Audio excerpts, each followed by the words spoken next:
mise au point par une start-up française, elle permettrait à une famille de 4 personnes de devenir autosuffisante.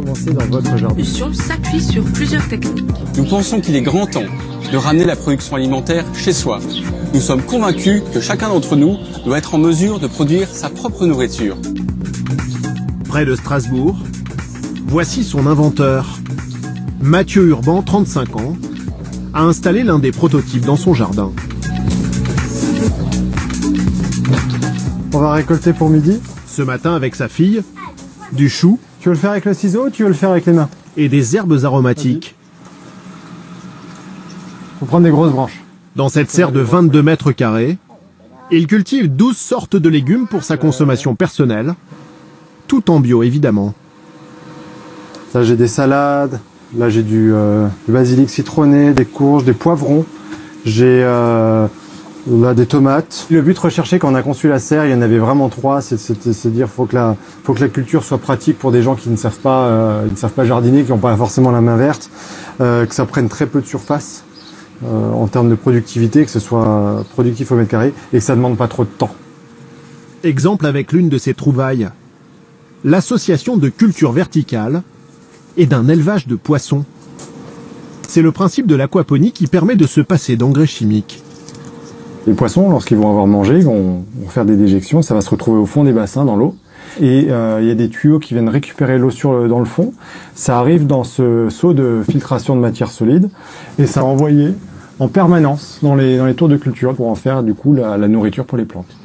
Cette irrigation est alimentée par des panneaux solaires. Les cultures verticales sont arrosées automatiquement d'une eau chargée en minéraux. Un engrais naturel. C'est du fumier de poisson en fait. C'est comme on a dans la terre, on va mettre du fumier de cheval, du fumier de vache. On va avoir un cycle naturel où les bactéries vont transformer ça en consommable pour les plantes. À côté des tours, des légumes poussent dans ces carrés potagers. Arrosés grâce à une idée toute simple. Il y a des gouttières intégrées dans la construction. Ça descend, ça va derrière. Et là, on a un bac qui vient récupérer l'eau de pluie. Selon lui, il est possible de produire plus de 400 kg de fruits et légumes et 40 kg de poissons chaque année, avec seulement 1 heure de travail hebdomadaire. Chose incroyable, le propriétaire peut même s'absenter plusieurs jours. Il sera tenu informé sur son smartphone grâce à des capteurs qui surveillent la serre. C'est un peu le coach à distance qui permet de se rassurer, d'être sûr que tout se passe bien dans la serre quand on n'est pas là.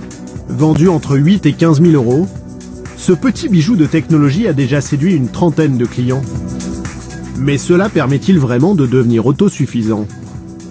Hello les amis. Bonjour Mathieu, wow. Attention à la tête. Ah, comment ça va? Hello les amis. Cet après-midi, direction la Haute-Savoie pour Mathieu, accompagné de ses 2 associés. Le trio doit y installer une nouvelle serre. Le lendemain matin, à 900 mètres d'altitude, dans les montagnes au-dessus d'Annecy.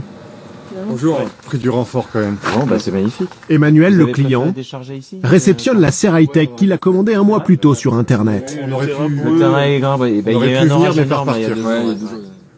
Ce père de 2 enfants travaille dans l'humanitaire et a toujours rêvé de nourrir sa famille de ses propres fruits et légumes. Ah, c'est chouette. Depuis quelques années, il cultive ce petit potager, mais uniquement au beau jour. Cette année, j'ai essayé les artichauts, mais justement, je voulais voir si dans la serre, je pouvais... Ah, dans les bacs, oui, ça marche. Ouais, dans les bacs, ça marche. Carrément. Grâce à la serre, Mathieu lui a promis qu'il pourrait en finir avec les corvées du jardinage. C'est vraiment chouette. On désherbe pas, on n'arrose pas, on n'a pas à chasser les limaces, on n'a pas à pailler, c'est des tâches en moins en fait. Ça pousse de la même manière, peut-être même un peu mieux, un peu plus facilement, mais on ne fait pas ce qu'il est en train de faire là. C'est quand même ce qui prend le plus de temps. Le désherbage, c'est ce qui prend le plus de temps. Surtout si on veut le faire bien pour que ça revienne pas, c'est... Bah là, le désherbage, c'est fini. Hein. Arrosage, c'est fini. C'est une bonne nouvelle, Emmanuel?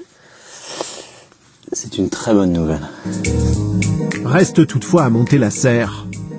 L'équipe a la journée pour assembler les 400 éléments. Panneaux solaires, poêle à granules pour le chauffage, bac pour l'aquaponie et culture verticale. Ah oui, d'accord.